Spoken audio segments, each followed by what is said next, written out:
আপনি হতাশাগ্রস্ত, আপনি পাচ্ছেন না, আপনার চেষ্টা করে হচ্ছে না, তাহলে আমার এই কথাটা মনোযোগ দিয়ে আপনি শুনুন। আপনার অবশ্যই হবে, আপনি সফল হবেন, আপনি পারবেন।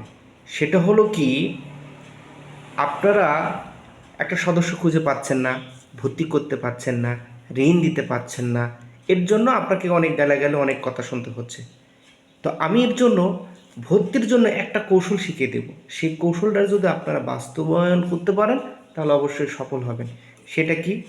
সেটা প্রথমত হচ্ছে, আপনি একটা সদস্য ভর্তি করবেন কিভাবে? আপনি তো অনেক পরিশ্রম করছেন, খুঁজছেন পাচ্ছেন না, সেটা কিভাবে করবেন? সেটা আপনাকে আমি বলি। আপনার সমিতিতে 10টা সদস্য আছে, এই 10টা সদস্যর মধ্যে কোনো না কোনো সদস্য আপনার ফেভারে ভালো কিছু চালাইতে আপনার কথা শুনে, ওই সদস্য ধরেন, ওই সদস্য ধরে ওই সদস্যর মাধ্যমে সদস্য নেওয়ার চেষ্টা করুন। যাকে বলা হয় ঘুঘু দিয়ে ঘুঘু ধরা।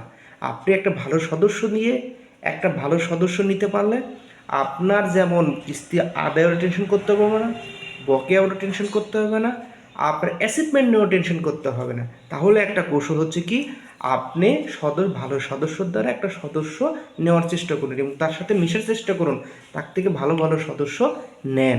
তাহলে দেখবেন আপনার অ্যাসাইনমেন্ট পূরণ হয়ে যাচ্ছে।